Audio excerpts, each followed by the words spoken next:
Yes. Roll call, please. Chair Davis, Here, Vice Chair Young, he's coming, he'll be here soon. Commissioner Cooney, Here. Commissioner Kammeyer, Here. Commissioner Keller, Here. Council Liaison Sneddon. Here. Great, we have a quorum. Are there any changes to the agenda, staff? There are no changes. Thank you very much. And thank you for changing the date so that we have a full quorum here, because it would have been tough next week. Item 4 is public comment for items within our purview, but not on today's agenda for general public comment. Okay, staff, now's your time to say anything you ever wanted to say. You have 2 minutes. Okay. Let the record show Commissioner Young just joined us. We'll move on then to the consent items. First item is the meeting minutes for the meeting of May 19th, 2022.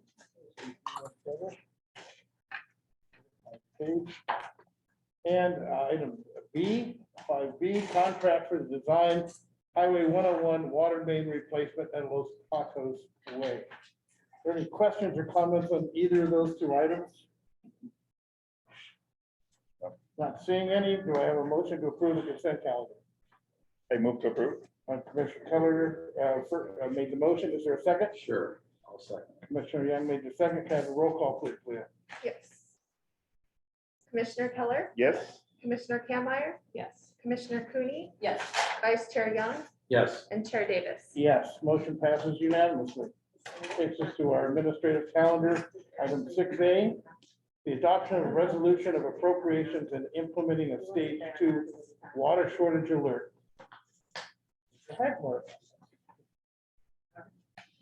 Report. Good afternoon, Chair Davis, Commissioners, Councilwoman Sneddon. So we were here last month to talk about what we thought was going to be the stage 2 water shortage alert. But we were waiting on some movement at the water board level in terms of what their final regulations were going to be. And on May 24th, they adopted final regulations. And so now we're back here with a proposed resolution to adopt a stage 2 water shortage alert. So this slide here provides an overview of our presentation today. We'll provide a brief water supply update. In these times, I guess we can never talk about it enough, where we are with the water supply. Then I'll talk a little bit about the governor's executive order and then that final decision by the water board. And then we'll dive into what we're proposing for our stage 2 water shortage alert and finish up with additional actions the staff is taking to make sure that our water supplies are secure and stretched through the next couple of years.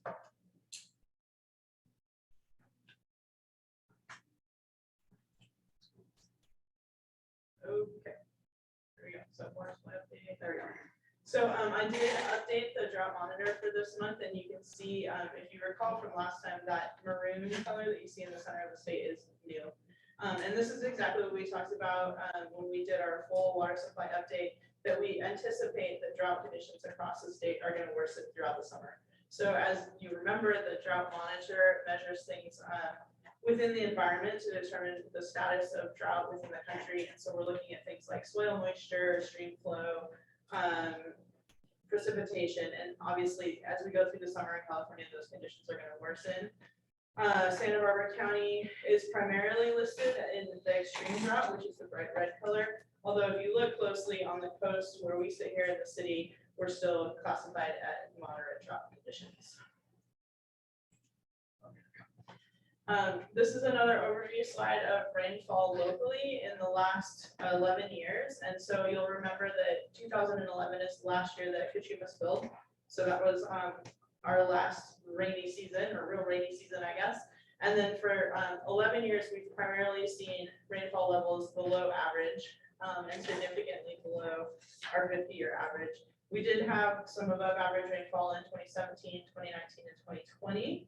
Which allowed us to stretch our supplies, but now here we are in 2022 with rainfall at 63% below average. Something interesting to point out is that we're in this new dry period, but I think this graphic really makes clear we're on the back of this prolonged dry period. And so when we're talking about, new drought, old drought, how will we respond to drought? This is the history that we want to keep in mind, that we're really coming out of a very dry period in the last 10, 11 years. Another graph that you've seen before, this is our city water demand. Again, the black line on the top is our 2013, which was our old baseline for pre-drought conditions set by the state. And then we have a couple of different lines we're tracking below that. So in gray, we have 2020 actual production, and then in sort of royal blue, we have 2021 actual production, and 2022 actual production is turquoise. And so you can see that our demand has been significantly decreased since 2013. Currently, we're at 24% conservation compared to 2013. Just a side note there that the May 2022 numbers are preliminary since our meeting is a little bit early this month and I don't have all the inputs, but this should be quite close.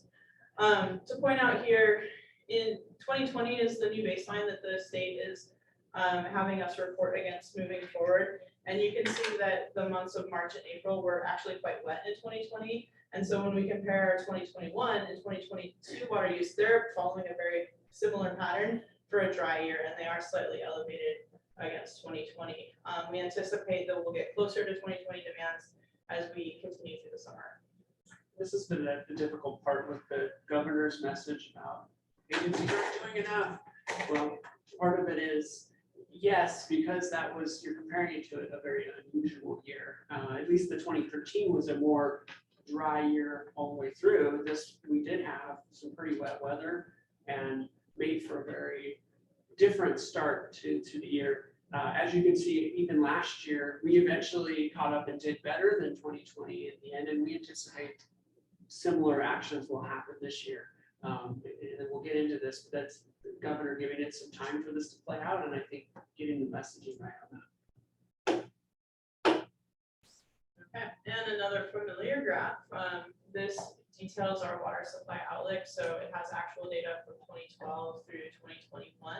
Each color in each bar represents a different water supply. So just for reference, the navy is Cachuma, purple is recycled water, green is Gibraltar. I know that's blue, it's like light blue. And then desal is green, groundwater is yellow, and state water is orange. And then we have projected out through water year 2024. So the last three bars on the right show how we anticipate meeting our demands moving forward. And this is our conservative planning approach. And so it has baseline demands for our enhanced urban water management plan, which track pretty closely with the 2020 baseline. And then we assume very dry conditions moving forward. So as always, the question we're trying to answer here is, assuming continued drought conditions, do we have enough supplies to meet demands? And this shows our strategy to meeting them through water year 2024, which ends in September 24. Go ahead, Arturo. State water 2023-24, we're considering none available. Yeah. Yeah, and it's, which I appreciate your comments, because Yeah. you look back at the, I guess, the first part of this drought cycle, Yeah. there was a lot of water out there to buy. Mhm. This time around, There's it's none. not fine that there's a lot of water to buy, so our Yeah. projections look a lot. Other questions on this graph? I have one. Again, it looks like groundwater, we're going back to groundwater the same as we were back in 15, 16. Tough question is, again, we're kind of sliding on the Cachuma numbers, what happens the next 2 years? If we continue dry? Because Cachuma's, I mean, right now, Cachuma gets us through. Yeah, so we actually aren't sliding on the Cachuma numbers. We've been using less Cachuma water than projected in water year 2022, fairly significantly less. And that's the result of having some pretty robust desal production. And also we got 2,500 acre feet of water in Gibraltar that we didn't anticipate. So we're actually using less Cachuma water than we've projected here. In terms of groundwater, we do have several thousands of acre feet of groundwater in storage. And so even beyond 2024, we have groundwater available to use as a supply source. Just Just a comment that for the groundwater, it might be good to have like 2 different categories or a hatch mark across part of it, so it's as needed, or I'm not sure if this looks like we're planning on using a substantial amount of groundwater. We are planning on using it at this point. We're actually going to be turning those wells on in August. Okay. Yeah.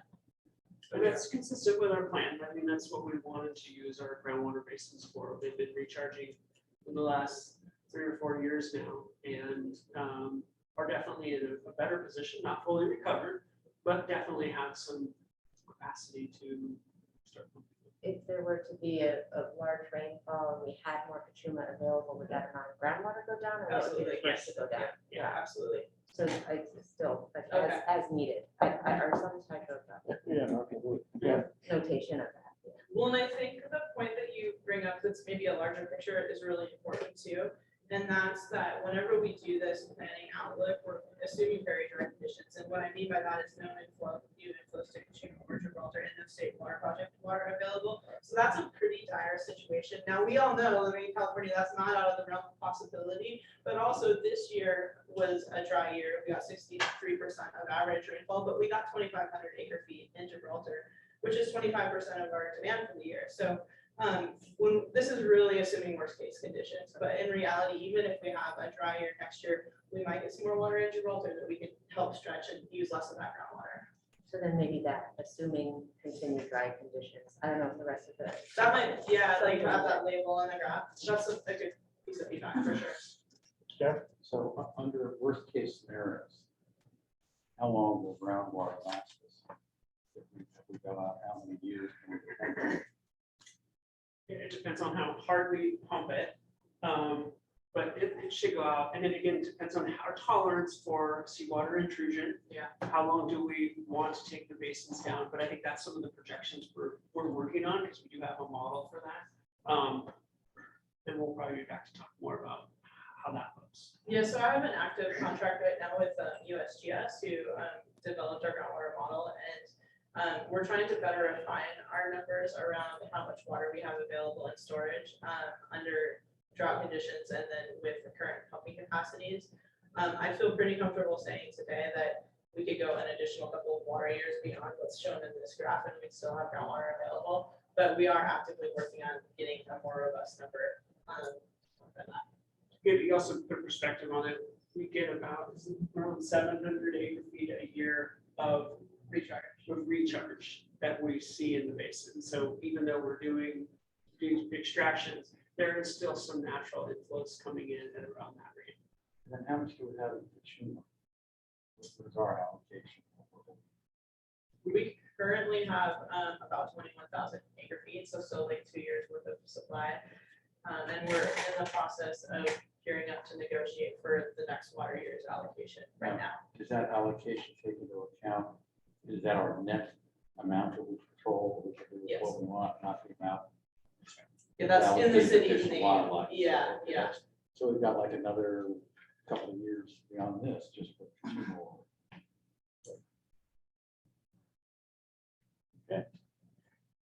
All right, and so this actually gets at the conversation we just started.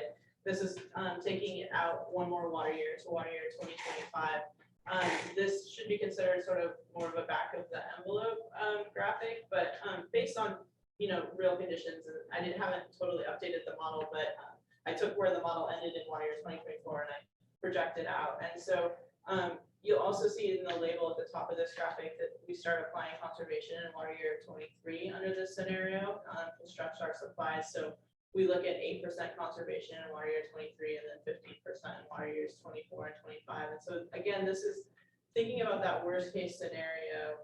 What can we do as we're heading into that water year 2025 to make sure that we have enough supplies to meet demands? And I'll get your question in just a second. One point I do really want to make here is that if you think about water years, they end in September.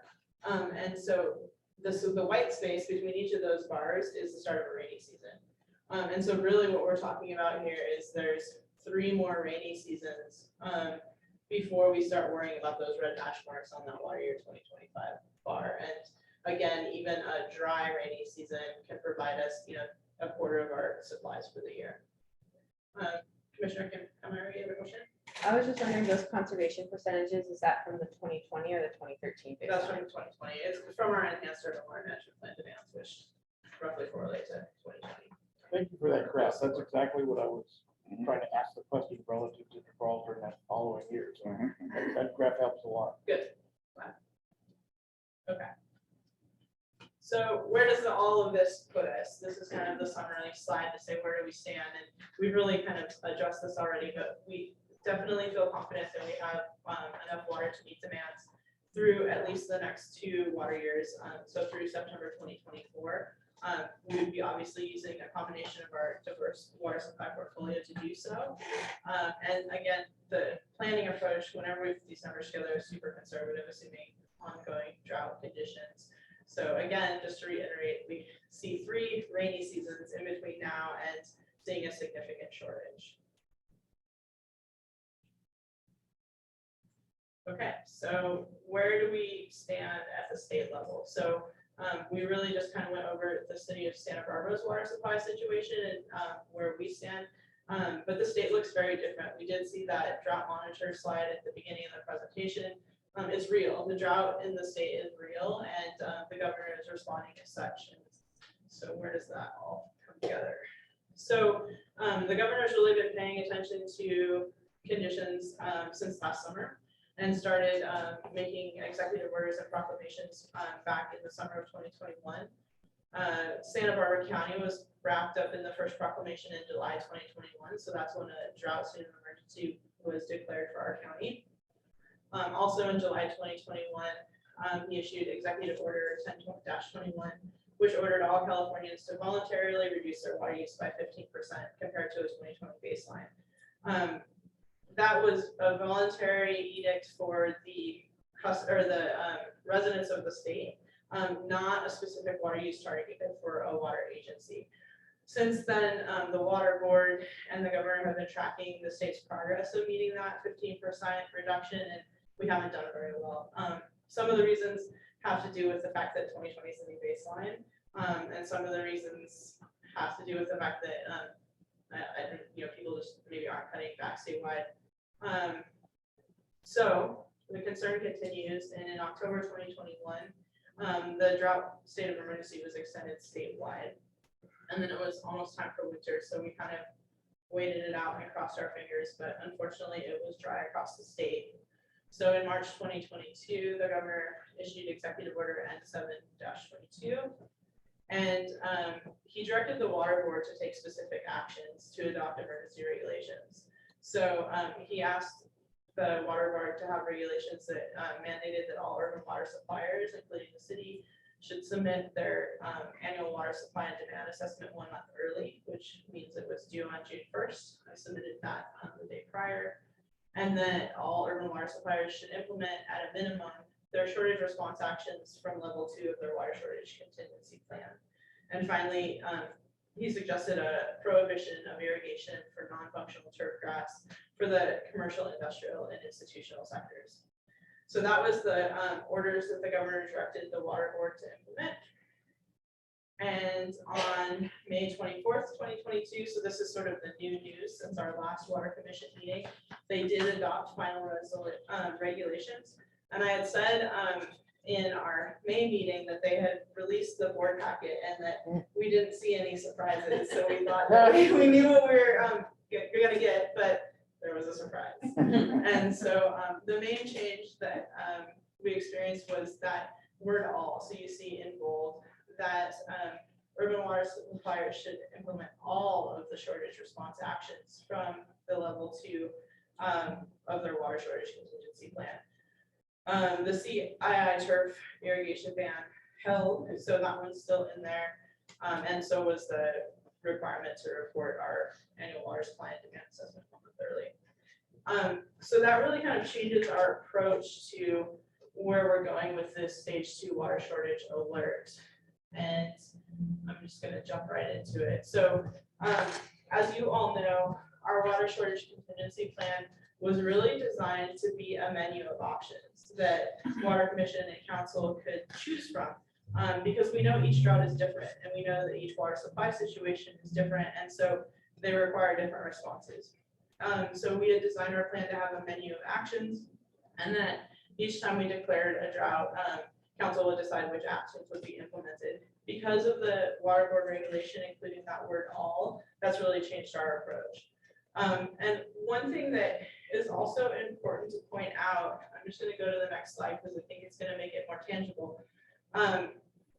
Each of these demand reduction actions that we have in our water shortage contingency plan originated from basically a pull down menu from DWR when we were putting together our water shortage contingency plans. So some of these are things that we've always done and we think are really good practices in responding to drought, but some of them aren't really specific to the city. It was sort of a statewide approach to what should be in your water shortage contingency plans, and then it was our job as staff to figure out what level they represented, but we haven't had to include each of these actions.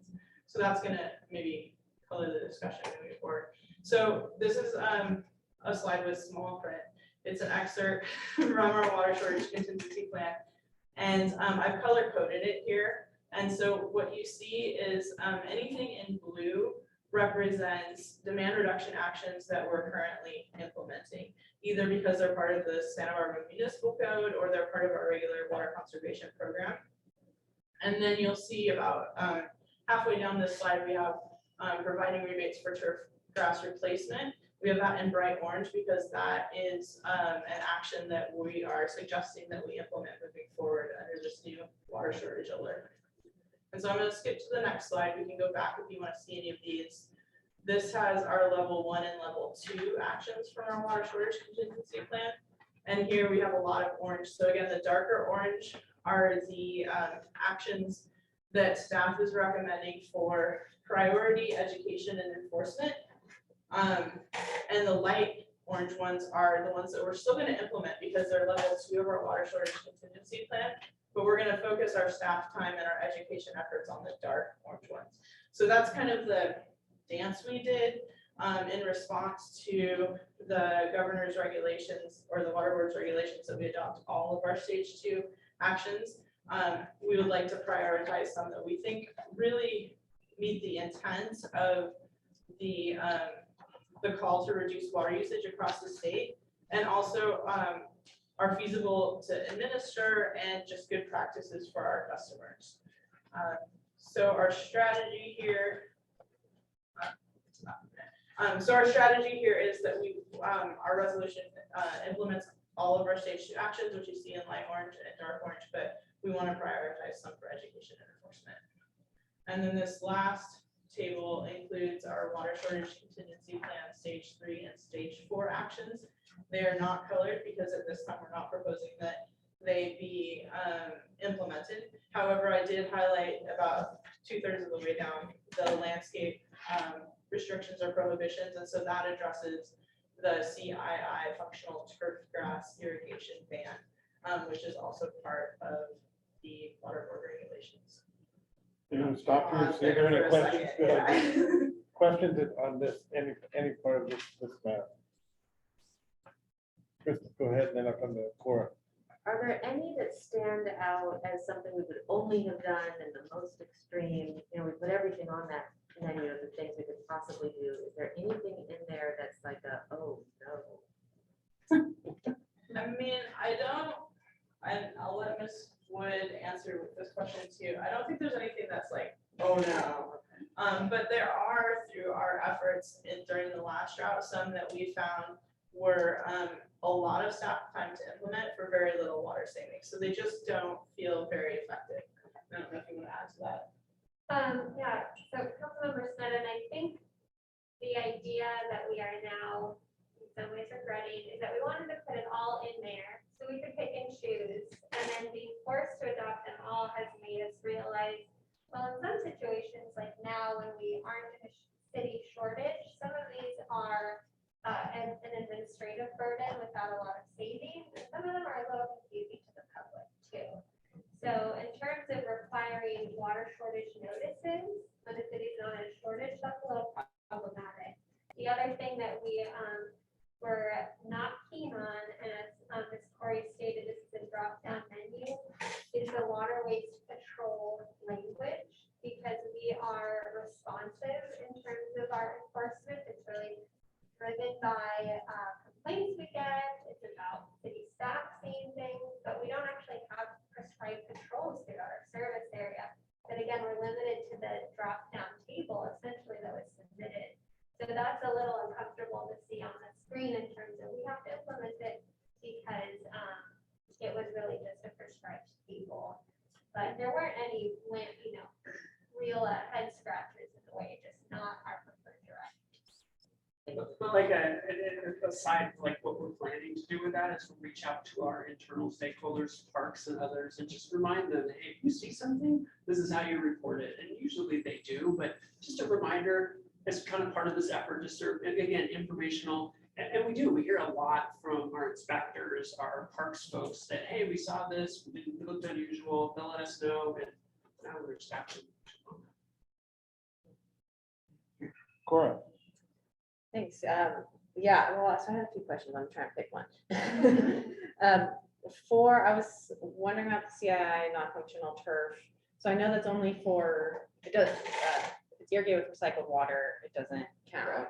And we talked a little bit last time about like what the role of the city was in this versus the role of the state. Do you guys get any clarity on that? Yeah, that's a good question. They just released some FAQs, and do you want to title that? Yeah, Commissioner Kimmer, that's definitely something we've been thinking about for the past couple months and talking to other agencies because there is a concern about a patchwork approach to it throughout the state. And unfortunately, I think that's just what we're going to get. There's some agencies that aren't touching it at all.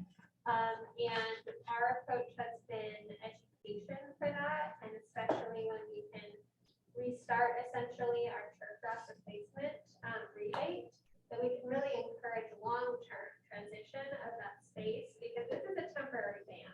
At this point, it's a year. It could of course be extended, but long-term, we would like to see any ornamental, non-functional turf grass be converted to something that's water-wise that will have 10 to 15 years for us to really recoup the water savings on that. So that's our approach, is to do education rather than the enforcement of administrative fines. The state board has said that that is going to be their role. And we will see how that rolls out. That's still a little, there is a state reporting database where we can report it to the state board. And that was going to be a follow-up question. So the turf rebate program is available to any water use class. Is that correct? other questions, comments? Continue. So this is just a summary slide talking about our proposed stage 2 water shortage alert. We feel like the resolution that we've drafted aligns with the statewide messaging around the statewide drought. As I mentioned earlier, it doesn't include a water reduction target, so we're not asking our customers to cut back their water use by a certain percentage. Obviously, we'll be tracking demand moving forward, and the state is as well, so they'll be interested in those numbers.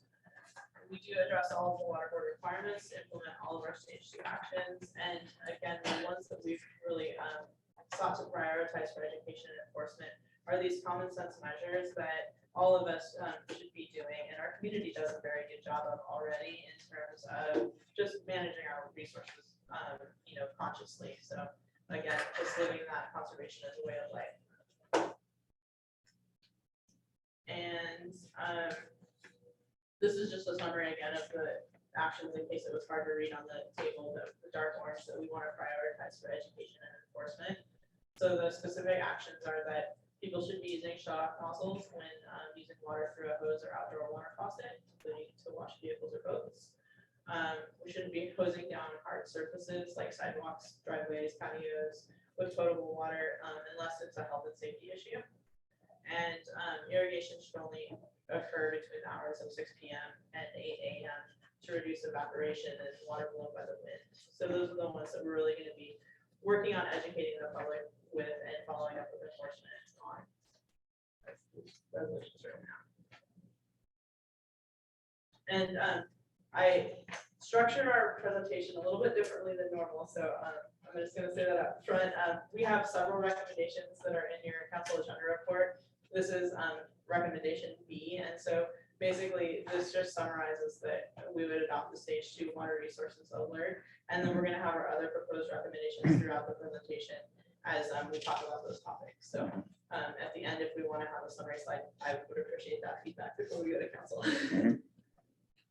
And I'm going to go ahead and turn it over to Ms. Woods to finish out with some additional actions that we're working on.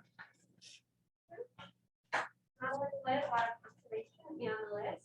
So we're going to go through some of our additional additional actions that we're taking. We have a very robust water conservation program. We've had them since the 80s.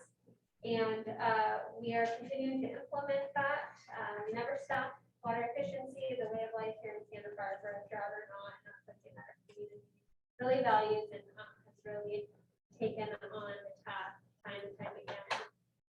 What we are asking for is to increase funding for a rebate program. So we had a landscape rebate program, some people call it cash for grass. Ours was called the Smart Landscape Rebate Program. And it was for removing high water use landscapes, it was typically lawn, and putting in low water use landscapes with drip irrigation, water plants, mulch, timers. And that ran from 2009 to 2020. And it was very successful. We had over 1,500 participants in the program. People loved it. We loved driving around and seeing the gardens here. We also spatially took a look at when someone replaced a lawn in a neighborhood, how quickly did the neighbors follow suit. And so we had a lot of success with it. After the last drought emergency was sort of curtailed, we did see the interest drop off somewhat, and then COVID hit, and we just weren't getting a lot of requests for it. And so as a budget saving measure, we ended the program. And what we're envisioning for the new program, which you heard a little bit about last month, incorporates stormwater collection and using an alternate water source along with potable water for irrigation. And that's something that we're excited to move forward with. I implemented a stormwater collection system, you go, you get your bar and all that, but unfortunately, it doesn't rain enough, so I just don't think it's cost effective, and I think we should really rethink that, because in this area, I don't think it works. I mean, it's a great idea, it's good educationally, but the reality is that we don't get enough water. When you think about how much water you have to collect, even if I get my whole roof, there's no way to hold it. And then the small amount is just not worth it anyway. So it's just something to think about. Yeah, I should clarify with you. This is for directly downspout into the soil. Yeah. So not into a cistern or rain tank. So it's usually just, maybe hard plum, it goes down your driveway, just directing it as an additional source. Oh, that's of a good water. idea. Okay. Yeah, Good, because the soil is really that. Yeah, that's where we That want has it. the capacity to hold the water. A barrel is just gonna be 50 gallons. Yeah, Done. right. Exactly. It's in the soil. So as a review, here are some of our current water conservation programs. Not only do we have the proposed stage 2 drought regulations, but we do have water waste prevention that we've had since the 80s. And this is for any kind of runoff, broken sprinklers. Again, a lot of this happens at night when people aren't aware of it. But any kind of runoff, watering after it rains, these are things that at all times, drought or not, are something that the city takes seriously and work with our customers on in terms of curbing that waste. We also have our landscape design standards for development projects, and a lot of this really ties into when you drive around town and you see a new development, it's water rights plants. It's not turf grass. Commercial properties can't fit in turf grass. So you're seeing that as things are developed and things are becoming more efficient, that's really tied into our standards that we've had. And we continue to plan checks and inspections to make sure those are being followed. We have a great website, which is about to be replaced. So just to give you a heads up, on June 28th, if you see the city's website and it looks different, that's on purpose. So it'll look very different, but the whole city website is going to be replaced coming up very shortly. We have a lot of great videos. We have a good DIY community here, and so we really like to support them with information to take control of their water usage. We have our fabulous water checkup program, which is guided at your home or business, showing you where your water is being used, how to read your meter, how you can improve, and how you can find leaks. We help people find a lot of hidden leaks that way. We've got school programs and musical assemblies. We have rebates, as mentioned. We have washing machine rebates, mulch, a flume, smart home monitor rebate, a smart controller, and now a turf grass rebate. And then we work with our gardening community. There's a lot of folks, the gardener is the one that's controlling the timer, and that's often controlling the water use on the property. So we've had a green gardener program for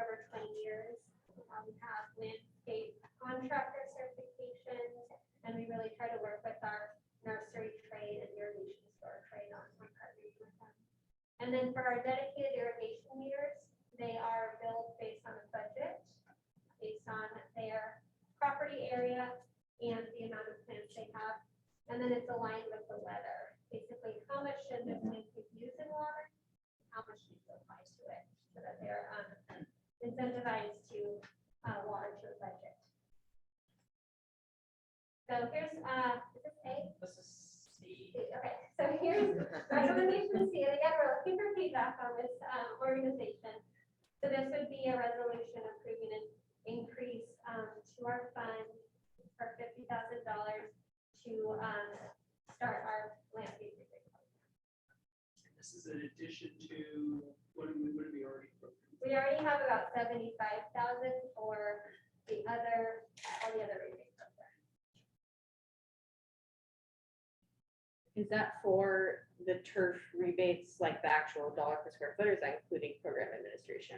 This is just the dollar per square foot. Got it. Thank you. Any other questions? Good, okay, I'll continue. And I did want to mention, we are working with the county and 10 other water suppliers in the county to apply for a USDR water smart grant, because the previous landscape rebate was funded by 2 grants. Mm. And we always try to fund these with grants as much as possible, so it's a cost share grant. And that money would not kick in until it would be sort of around this time next year. So this would be city funded until we hopefully get a grant to help with that. And I've also heard a lot of talk at the state level that in the governor's budget, he's proposing turf grass replacement grants. So hopefully this isn't our only opportunity. And so one of the things that we do is within water resources, we really try to spread awareness of what we're doing, how the community can get involved. And so we've had education and outreach about water resources on a variety of topics. And so what we're proposing right now is we've worked with one of our consultants, Cass and Associates, on a lot of water resources projects. They've done water rates, wastewater rates, desal open house, and drought communication with us. And so we're hoping to bring them on board as sort of an overall contract, so there's less contract management involved and a bunch of contracts, to have them help us, especially in this context where we are in a statewide shortage and a statewide drought, not a city shortage, and it's a, you know, our community is a little confused about what's going on, understandably, and it's always changing. So just to get some extra support in that message. There's a little buzz up here that you need to update your numbers. Yeah.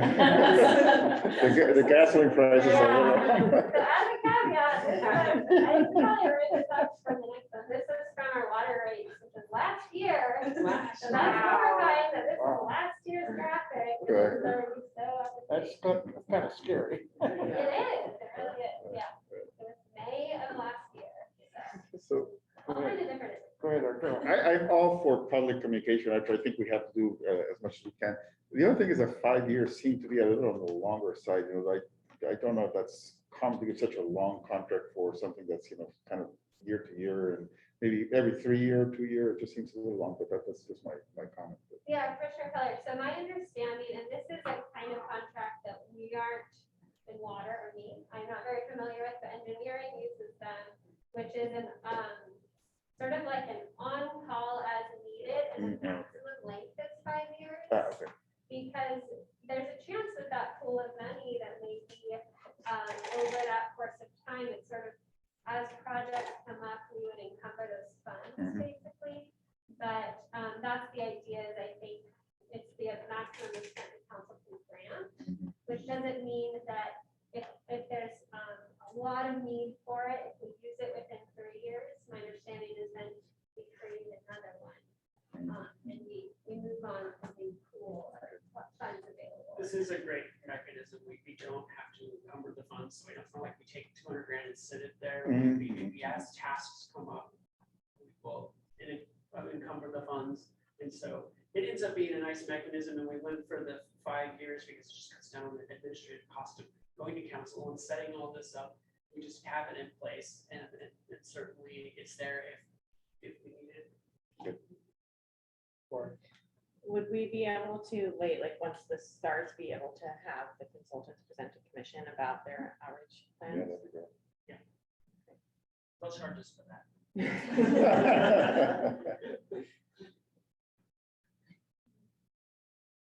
All right, so here's our recommendation. To author is A. Okay. There's a lot. I would just flag that I have to leave pretty soon. I don't know if we can do any of these votes that we've already discussed before I leave. This is the last recommendation, so, Yeah, I think there's just two more slides. I can go through these quickly. So in terms of our water supply actions, as Corey said, we're going to commence our groundwater pumping this summer. We're working on a pipeline that would convey water from one of our wells in storage unit 1 to the Ortega groundwater treatment plant being relocated behind these blinds right here. We work with Central Coast Water Authority to purchase 863 acre feet of supplemental water. And then, as Ms. Corey stated, the draft water supply and demand assessment, which is a 1-year look ahead. The draft was already submitted, the finals to July 1. And what you need to show is, do you have a surplus, do you have a shortage? And we have a surplus, they only have to look 1 year ahead, but we do have a surplus to meet demand through June 2023. And we understand that this direction from the state and the statewide shortage and the city surplus is not the way we plan for and respond to drought. So we have been talking at a state level as much as possible. We've met with representatives from State Senator Lamode's office and Assemblymember Bennett's office in May. We've submitted a comment letter to the board regarding the draft regulations. We are also part of what was called the Stress Test Coalition, which was a group of water suppliers, I think around 15. there was 28. Oh, wow, okay. Almost 30, urban water suppliers throughout the state who had a surplus and thought that there should be a way to prove that you have water, for many years to not necessarily shortage. And then we've had continuing dialogue with DWR staff and water board staff to have them try to understand our perspective and where we're coming from and how we plan our supplies and how this impacts us. Are available for questions? Okay, questions? Go ahead. The 5-year contract for the $200,000, is that like a fixed hourly rate for that 5-year period, or does it increment up, or is that renegotiated? Sorry. I don't remember an The escalator. face everyone just made, I apologize. There was a Oh, good question. contract that has the rates, but I don't know that they put an escalator. I mean, that's a fair question, right? So, I mean, because that would, if there was a fixed rate, right, that would make the Right. 5 years rad, Right. right? Right. That would be like, yeah, let's get a 10-year contract. Right. But just sorry, in terms of like what amount of work was, right, gonna be provided for that time period. I can explain, just on other Sure. projects, that we've done. So when we have the 5-year, it depends on the task. Okay, So when you have the task, then they assign the appropriate team to that. okay, And then that's their rates for that fiscal for, year. okay, but for that year, so the rate will change year to year, but it's a total fixed amount. So they have in the Right, contract, correct. rates are subject to a 5% annual escalation. Yes. Okay. Starting in 2023. Okay. I don't know if we're on That was a good question. Okay. Other questions? Comment? Chris, please. Just one comment that when you update the slides, that they just say the recommendations A, B, C, Okay. and D next to them, and then you don't have to keep referring to them. Yeah. But I think the order is fine. Okay, so Yeah. just to clarify, for council, would it be helpful to have one slide at the end that has all Yes. the recommendations? Yes. But then also to add A, B, C, and D. Yeah. the individual. So Okay, like, thank yeah, you, just that's adding C, D, Yes. because I had to look. for- Yeah, that makes sense. Okay. Thank you. Okay. No other comments? Anyone from the public wish to speak? Aside of not seeing any, takes us to an action. I think the action today would be a motion that council, we recommend council approve recommendations B, C, and D in the staff report. Anyone like to make that motion? I'll move to approve. Second. Cam Meyer with Commissioner Keller as a second. Could I have a roll call vote there, please? Leah? Commissioner Keller, Yes. Commissioner Kammeyer, Yes. Commissioner Cooney, Yes. Vice Chair Young, Yes. and Chair Davis. Yes, motion passes unanimously. Thank you. And thank you for the presentation. We'll be talking more for sure. Take us on to item 6B. Going to item 6B. This is Kachuma Operations and Maintenance Board's Lake Kachuma Secured Pipeline Project Expenditure Ratification.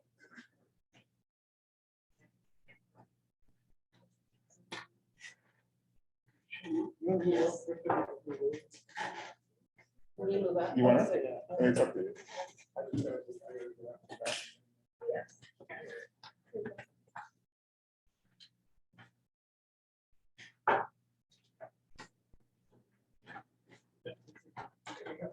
Good afternoon. I'm Kathy Taylor, City Water Supply and Services Manager. Here today to speak to you about the Lake Kachuma Secured Pipeline Project Expenditure Ratification. Just an overview of my presentation today. I'll be speaking about Kachuma Operations Maintenance Board, or COM, along with the Joint Powers Agreement, or JPA, project expenditures ratification, and a description of the secured pipeline and its timeline, and also at the end, I will be asking for recommendations. So COM is a joint powers agency. It was formed in 1956 pursuant to an agreement with the USBR, the United States Bureau of Reclamation. And COM is responsible for operating and maintaining all Kachuma project facilities except for Bradbury Dam, which is the USBR. They operate right now. The member agencies include Toledo Water District, the City of Santa Barbara, Montecito Water District, Carpinteria Valley Water District. And then the COM JPA agreement says that. Sorry, so the agricultural sector is not part of COM. The member agencies must ratify capital expenditure in excess of $1 million. And so, as you know, with today's world, $1 million is easy to. This is likely something that at some point in the future, the COM board may need to address, because at this point, you're going to be down to, can't get much done for $1 million anymore, and that probably needs to be looked at. The city's responsibility is for 35.89% of the expenditures. So for this project specifically, the estimated project cost about $4.4 million. COM was able to secure grant funding for $3 million. So the remainder, the city would be responsible for about $500,000. Quick question, the 35.89, is that fixed forever? Okay, so if we grow more or we don't grow, it doesn't change. So I want to thank the COM staff for providing me with this presentation today. So they really helped me out. Councilwoman Smith has seen this probably several times. Yes. And voted to approve it. This is just an overview of Lake Kachuma and South Coast Conduit and how our water system fits in here. So up here is Lake Kachuma, and then the water flows from Lake Kachuma through Tecolote Tunnel, which comes out about the end of Circle and Annie Road, and it goes into the South Coast Conduit, where some of the water goes into the water district. Then it comes down to Santa Barbara to Laurel Reservoir. And actually, and it enters from Laurel Reservoir, sort of serves as a forebay for a Cater water treatment plant, and then Cater, the city's treatment plant, treats the water and it puts it back in the South Coast Conduit now as treated water down to Montecito and Carpinteria. So effectively, the Cater water treatment plant is a regional water treatment plant. And there's two other reservoirs on the Santa Ynez River. This is Jameson Lake, which is owned and operated by Montecito. And then downstream is Gibraltar, which of course is city owned. And not to be missed out of this is it flows by gravity from the lake all the way to Laurel through Cater and actually to our downtown users without any pumping. Cool. It has to lead it, their water treated. Corona Del Mar. They have a turnout. It's approximately here at the end of Start Glen Eddy Road. Mhm.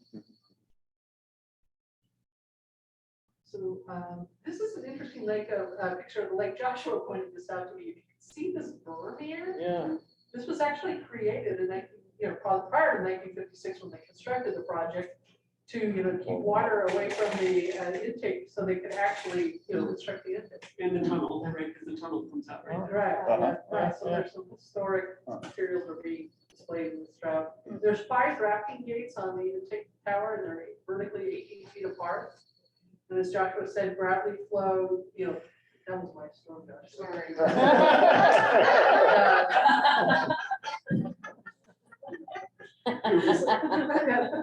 Anyway, so the gravity is lost when Lake Kachuma drops below 679. So remember that number, 679, will come up later. And the emergency pumping facility installation has been required 3 times in the past, in 1957, shortly after the project was constructed, in 1990, and then in 2014. And, so once it falls below 697, we have to pump it through the tunnel to get to this side of the hill.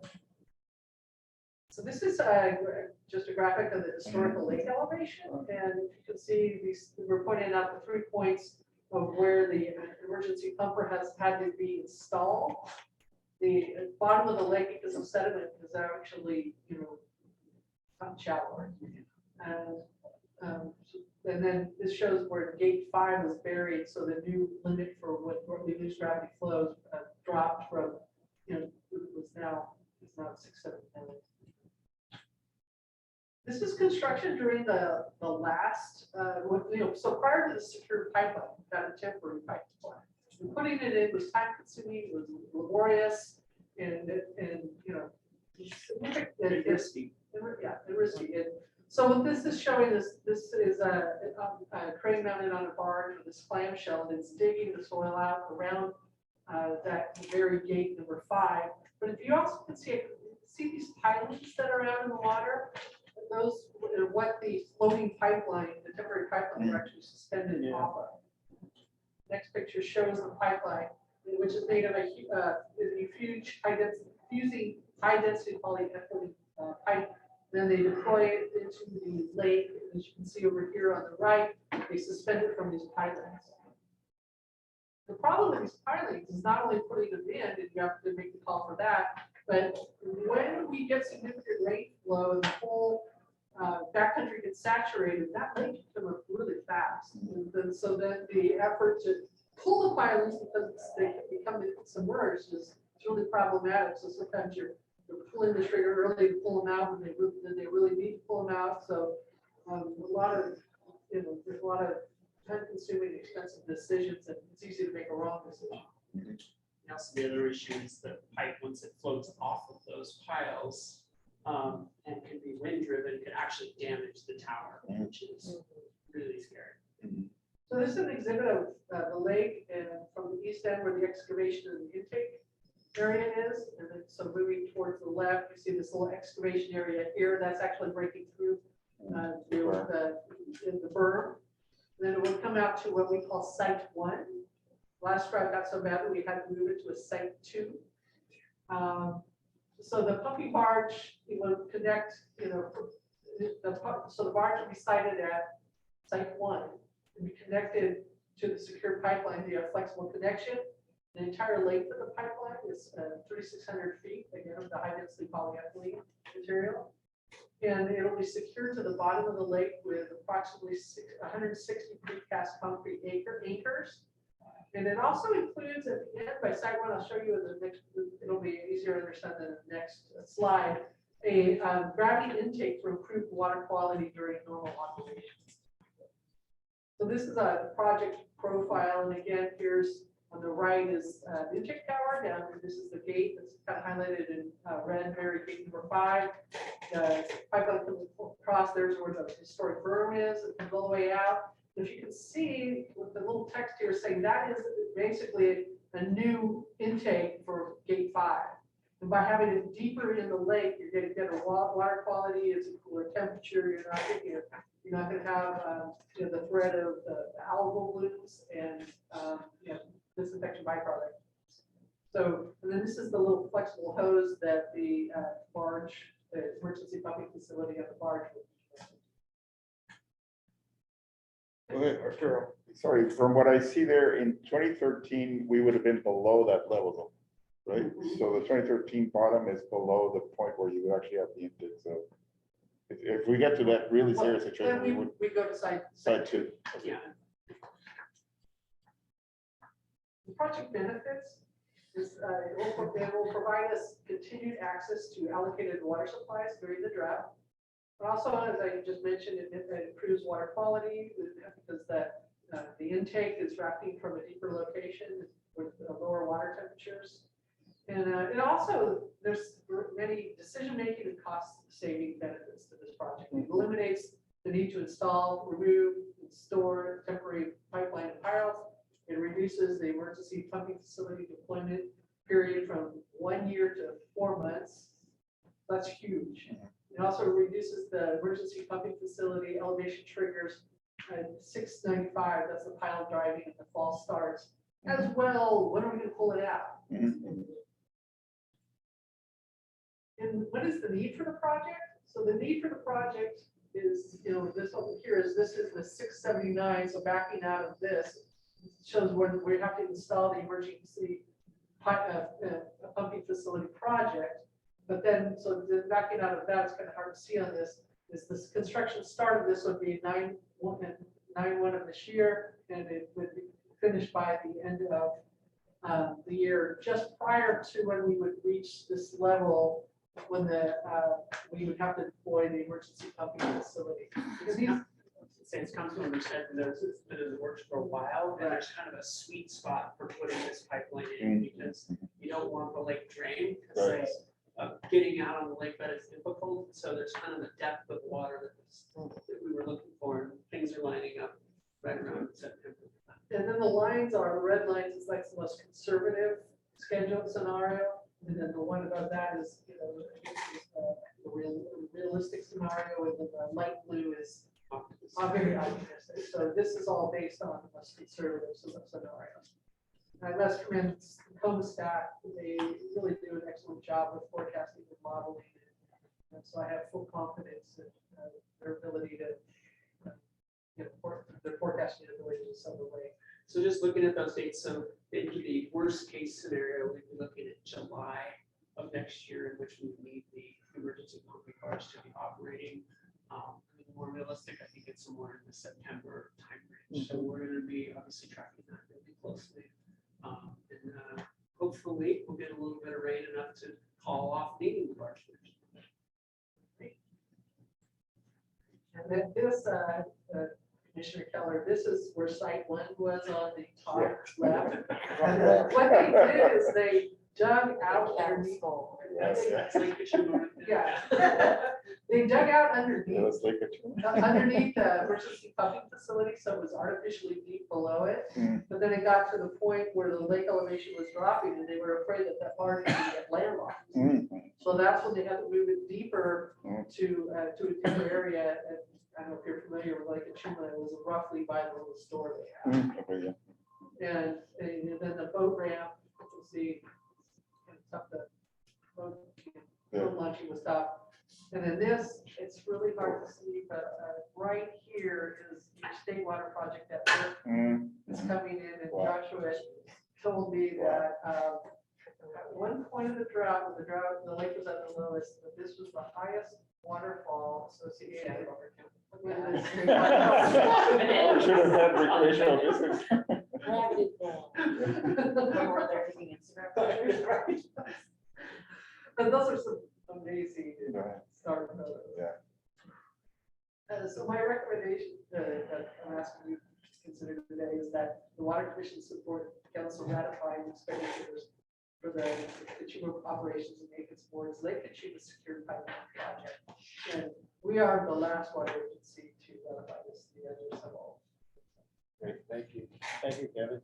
And if I could Yeah, just add Kristen. just a little bit comments on it. So it's, I mean, I don't know how many years, it seems like 10 years or more that they've been talking about a secured pipeline. And they've had a lot of resistance from downstream interests, and even that has subsided. And there's a collective support for this, but this wasn't just like, oh, we support it. This was cheering at the home board when we got this approved and like, yes, and there's a trio that the team working on it, it's Flowers and Associates and Cushman Contracting and Mackay Engineering, they've done secured pipelines in much larger water systems than ours and real experts. And this has gone through so much vetting and we're so excited.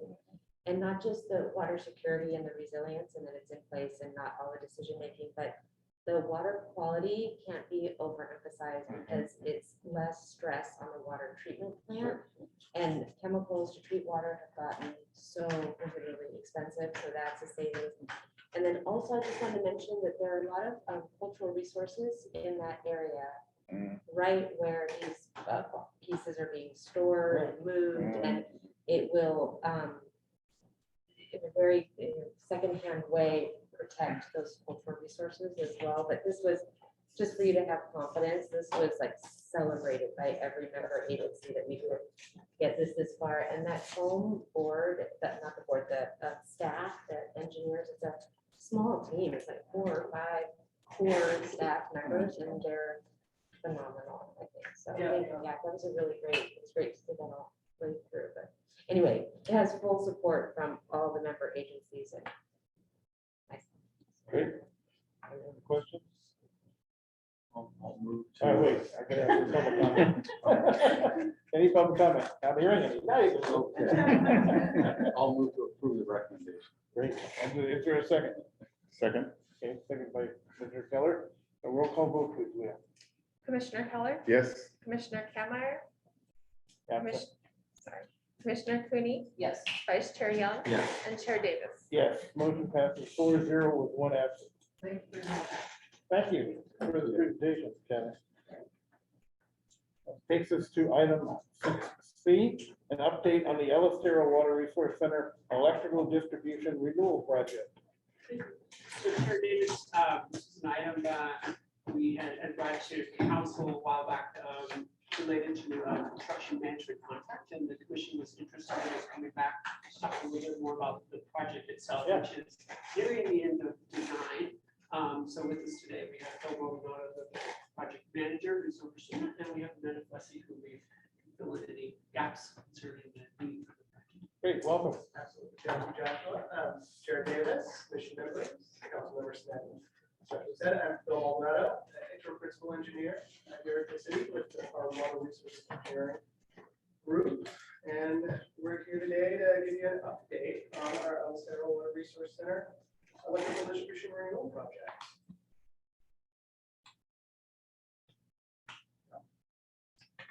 So today we'll provide a background for the project, along with an overview of completed elements, the current work underway, and describe the remaining planned work timeline and budget.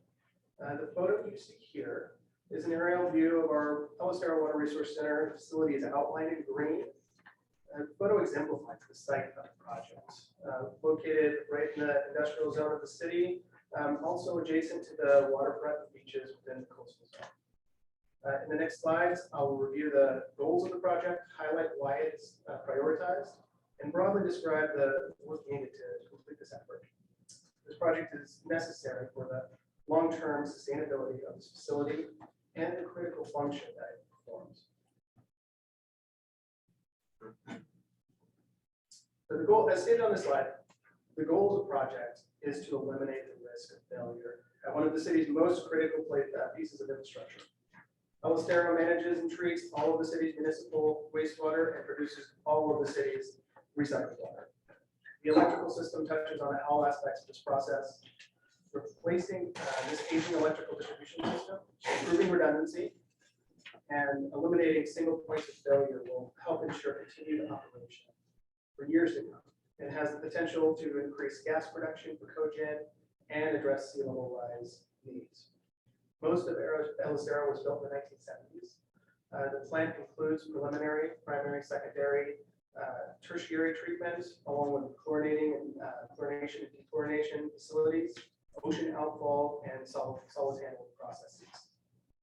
There are approximately $70 million in capital projects identified for implementation over the next 25 years.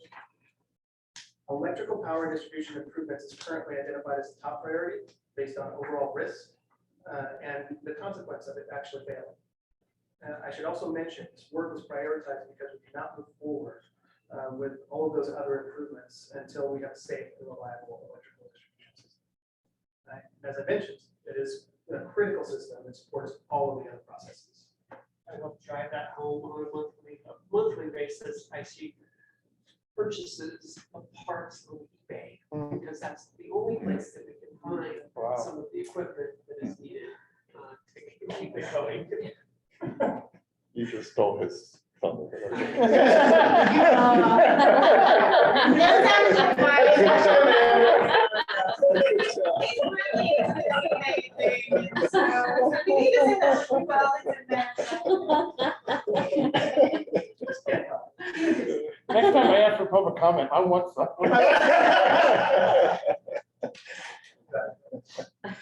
So let me begin by providing, once again, just refreshing the background on the current project.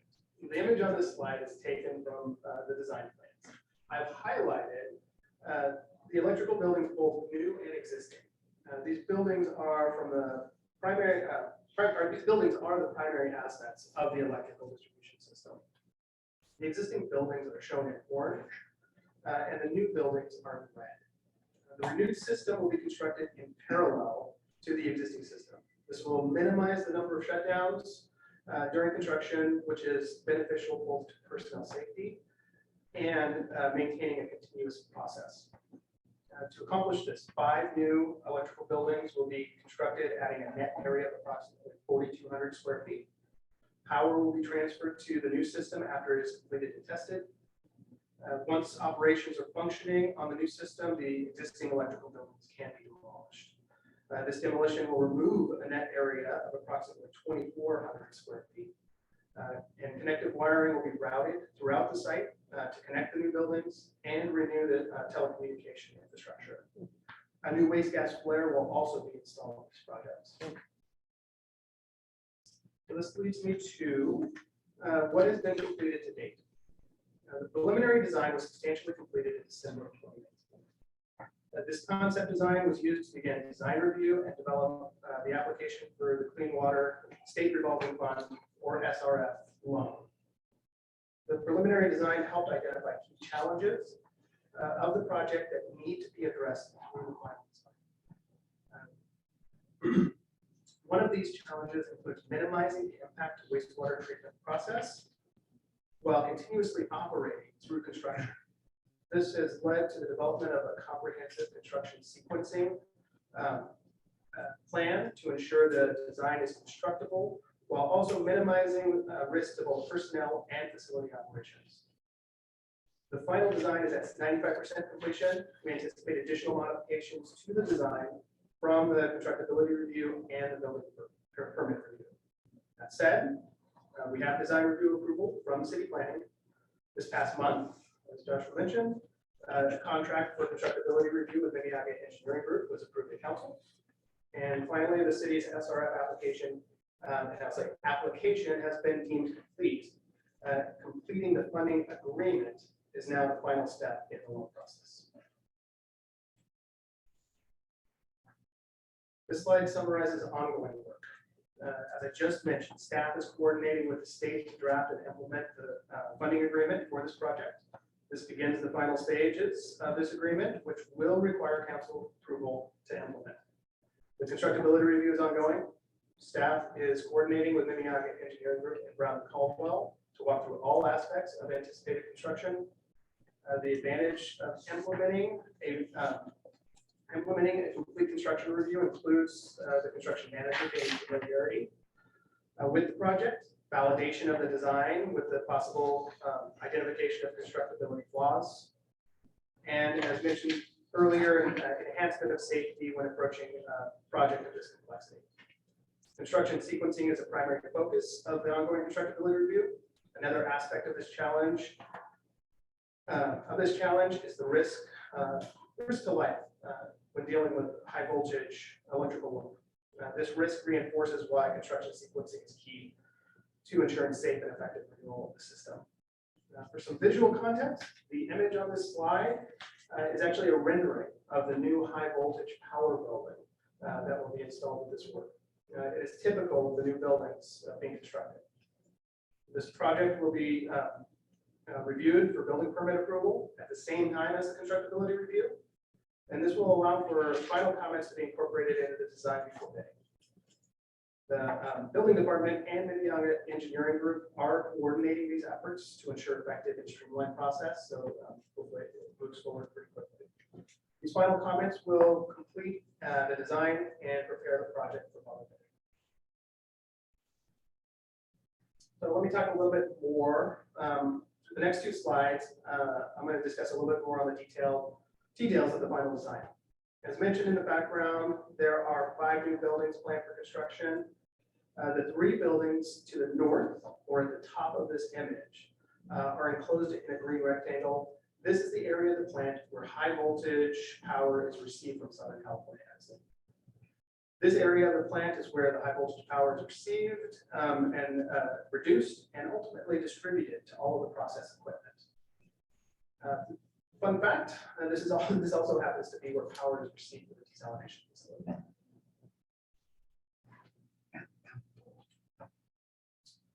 This slide highlights other areas of work adjacent to the new buildings. Once again, the new buildings are identified in red. The other areas of disturbance are highlighted in green. The hatched area on the top left of this image has been identified for construction staging.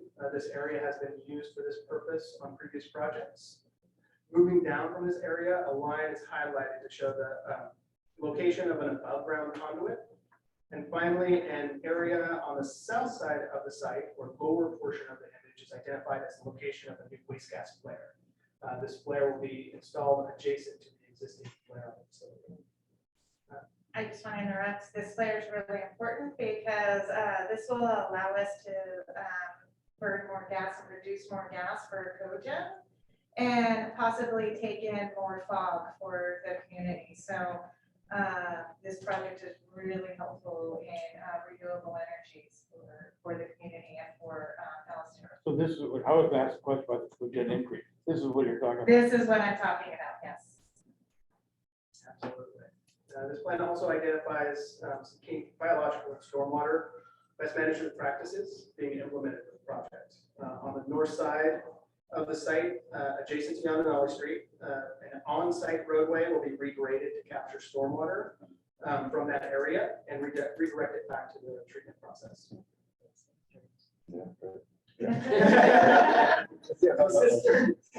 Actually, we did that right.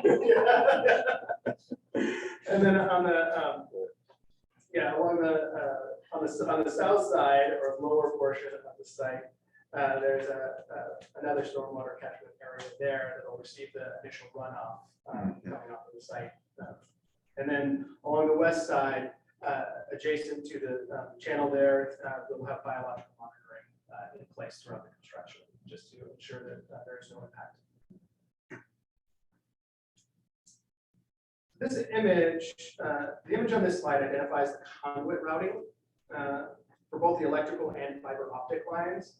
I wanted to include this image because it exemplifies how the work connects all parts of the facility, right? We'll be moving all through every inch of the site. These lines need to be installed underground with trenching, which can be very disruptive. So once again, this exemplifies the amount of coordination needed between operations staff and the contractor to move this work. With that said, the planned work remaining for this project at this point is to publicly bid the final design, select and approve a construction contract, and then of course implement the construction. I also want to add that this also shows this project is really touching everything in the plants. So both in the front and all in the ground. So we will be moving around our operations for both for collections and for treatment quite a bit in coordination with this project.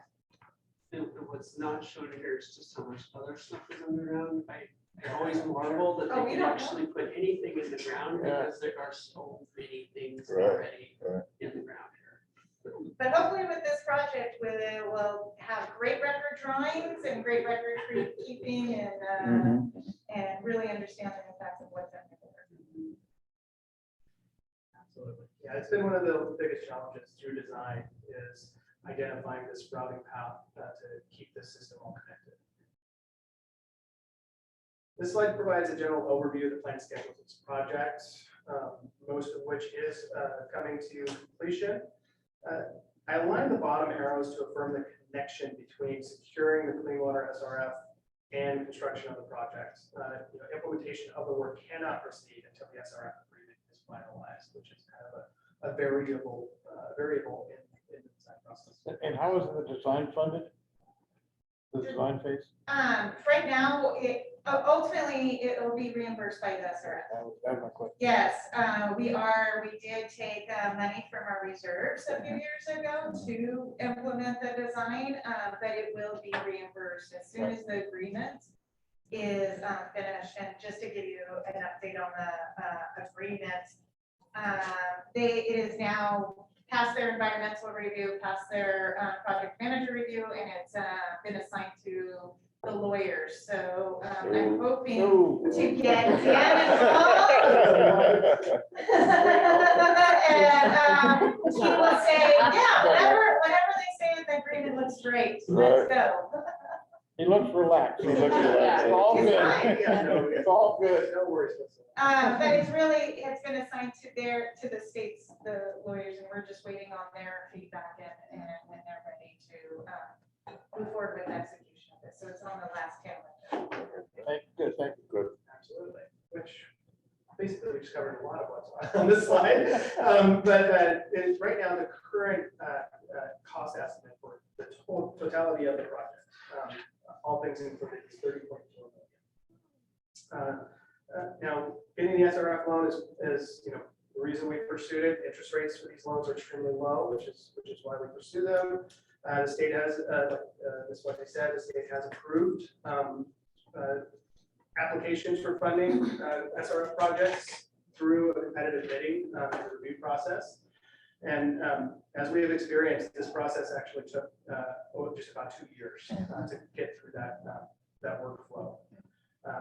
Taking advantage of these loans for projects like these help reduce the rate burden, allows for staff matching timing and costs and with realized benefits. We'd also like to note, we are currently working to include current market conditions, right? Like I said, this is the current estimate, but we are looking at current market conditions and the impact on the cost. We currently anticipate approximately 8% increase in the construction estimate, along with significant increases in equipment delivery times. So we're trying to build that in, like I said, before we go out to bid. So just to rehash, we are at 95% of the design is completed. That's a nightmare. That's where Exactly. it should be. The SRF application has been deemed complete. We are currently conducting the constructability review, and of course, we're looking to realize the benefits of doing that constructability review now, primarily in safety. What does that mean, constructability? Well, we solicited the RFP for the construction manager, who normally comes in the construction phase after a construction contract has been implemented.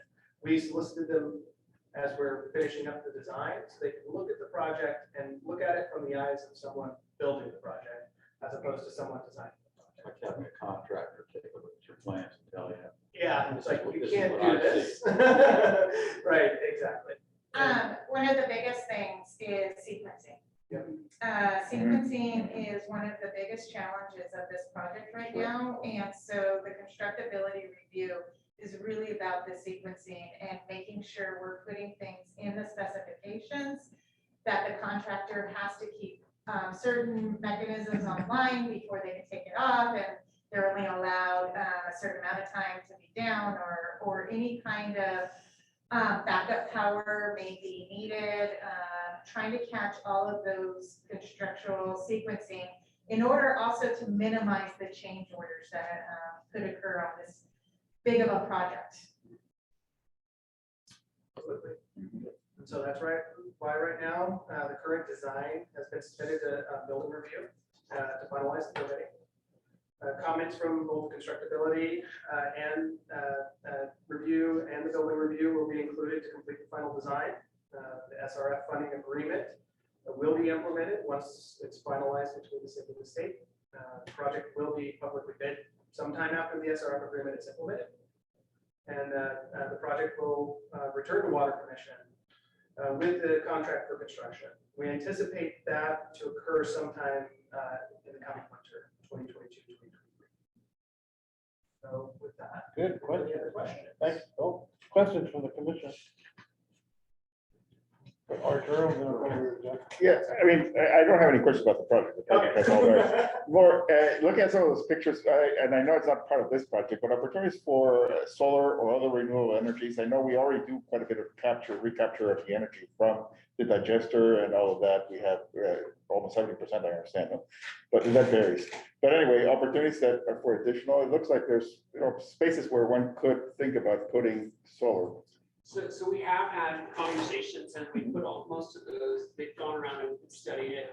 The solids handling building is a good, but Yeah. that building is seismically, has some issues, so we would like to replace the building before that project would move forward. But certainly what this does is opens the door to doing more of those renewable projects. Because right now we couldn't even have accommodated it. Right, no, with the sequencing, the challenges there with sequencing, you don't want to put that. And two elements of this project is the new distribution system will have much greater capacity to capture that renewable energy internal to the site. There's also a connection at the main power, the high voltage power connection point, where we are leaving a space for other alternative energies to be fed. Okay, good. Yeah, and I think, we did look, for example, at the basins up here, but some type of solar structure and. It's difficult for maintenance. Yes, Yeah. and We that's, have a lot of equipment that are in those basins that we need to get out with the crane. Mhm. And if you have a solar panel on top of it, it makes things very, very difficult for us. And those are regular items that we maintain on a annual basis. And so. So if we describe a gap in technology, there is a desire for more lightweight. If there's going to be something that could be retracted, something that can get out of our way during operational activities, that might make this more viable. But for the time being, it's challenged by that. I think with technology, it's coming, we're just not there yet. Hopefully, maybe at the end of this project, because it is so long. But we are planning for that. Anybody else? EVs is also another thing we are planning for. We're putting in conduit for the parking spaces. Yeah. Because we know that we will have to be going to EVs for our fleet, at least by 2027 or 2030. And so we are making those adjustments and putting in the conduit for that, for those items. Yeah, there's a lot of parking area and just road area that could also be covered. So. The challenge right now is because the site's so choked, we have large trucks that come in and you have that height issue that makes it not really just a normal parking. Right. spaces. So back on the constructability review, this is done before it goes out to bid? Correct. Okay, so do you hire some independent Yes. In contractor? this case, we hired the Centralizes? construction manager, so it's kind of a twofold. They're gonna be overseeing the project and they are been hired to identify those problems, so they can't say, gosh, I wish I had a chance to opine on this. They did, and they have a greater ownership and understanding of the project by the time we award it. Right, great. They're more invested in the project Good. with this constructability. Crystal? With something that, with this high of a price tag, how confident are you it's not going to double in price or what's happening? Like, I know that pipeline project just in the 6 months talking about it went from 1 million to 2 million. When there's a real cost of materials and labor, any idea? It will increase. I definitely do think it'll increase double. I'm not so much. I'm thinking more in the 10 to 15, and that's more timeline. The timeline, we're probably pushed out maybe a year because of a lot of this equipment that they're at least 18 months out. And so that's really where we're gonna see our increase, because we have to pay everybody else an extra year for that. And then, yes, you do have the increase of the equipment.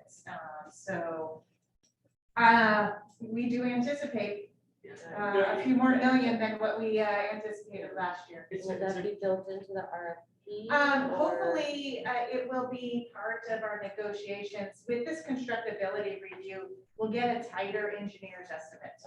And today's engineer's estimate with this tighter construction management. And I'm hoping to use that with the negotiations with our SRF, so make sure we're fully covered. And then electrical materials, like the materials that go into this electrical system, are those in short supply? Yes. Yeah. Those are the panels, that's, yeah. Those are the long lead times, and we're seeing that time to get those large power equipment is about double right now, which is something that would normally take 6 months, which is a long time to wait for a piece of equipment, is now taking over a year. Wow. And once this is complete, there won't be other electrical upgrades to do. This is gonna take care of all of them. This All will of that. take care of the mainframe infrastructure. There will be other electrical upgrades as other processes get upgraded Within the process. within the process. Okay, okay. Thank you. So, but you bring up a good point, and certainly it's stuff we've been talking about internally, which is just the contractor bidding this stuff.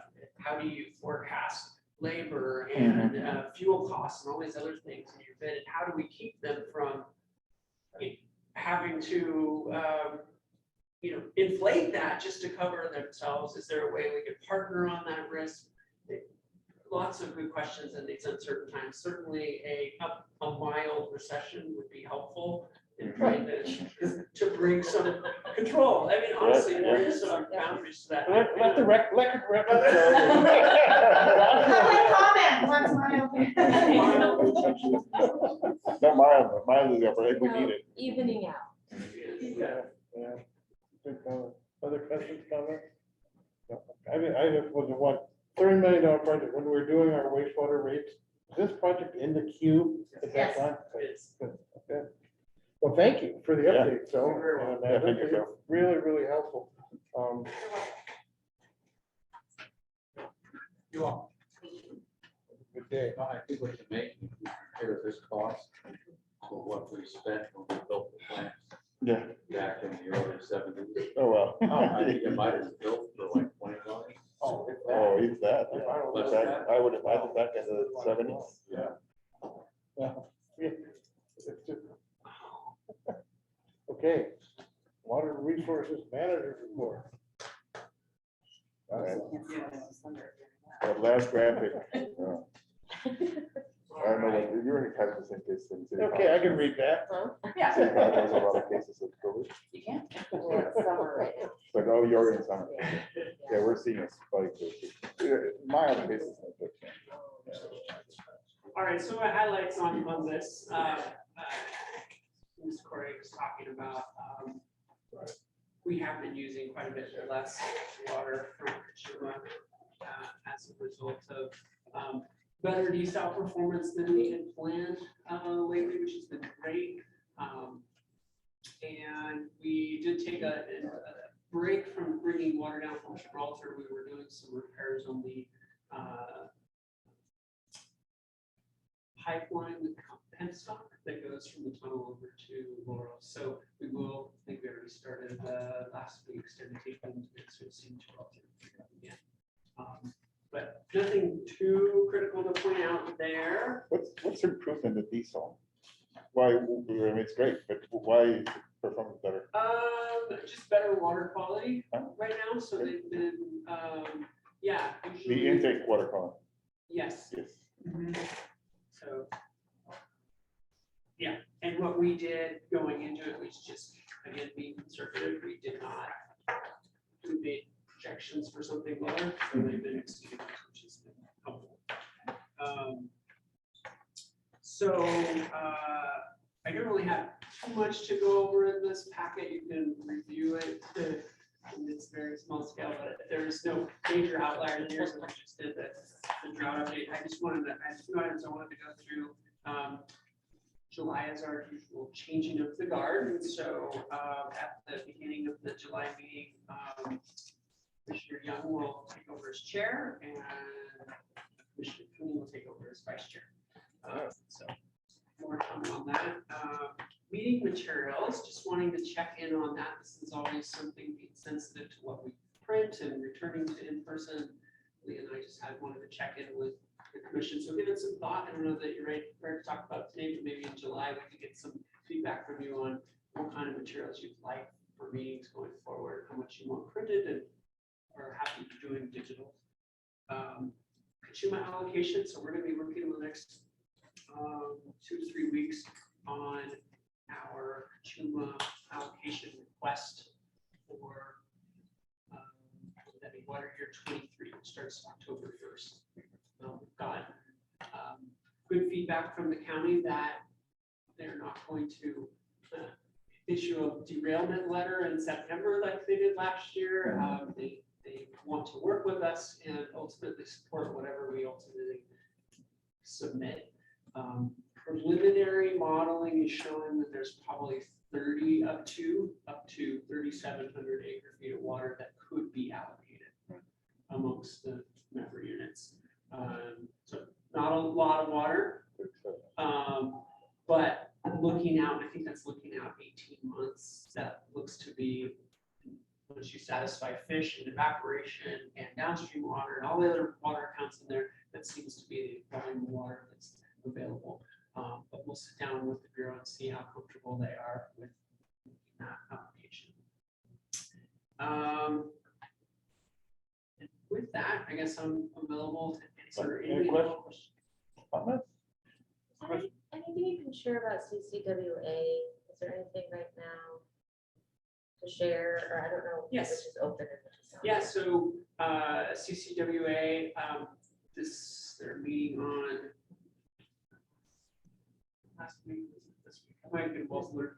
They did meet and approved an interim Warren Act agreement, which will allow us to continue to pass. This shouldn't be great news, but this is good news because it was getting down to the wire. Warren Act contract expired on the 16th of this month, and the Bureau had fumbled so many things with that, but we did get an extension now on that, so we have no time to work for a full Warren Act. Thank you. Yeah. Great. Okay, all right. If there's nothing else, we'll stand adjourned. Time is 2:37. Okay, next meeting, July 21st, 2022, 9 o'clock. We're back across the street in the David Gibbard room. Okay, thank you, everybody. Thank you. Thank you. I don't know if I got to share, but how this thing in front of you works. The old, yeah. Oh, It's okay. really good, yeah. Press N. Yeah, as you speak, it will turn. Yeah. Maybe. No, it's actually very useful because then like, right now it's turning to me. And then if he speaks, then it'll turn to him. And it's still on.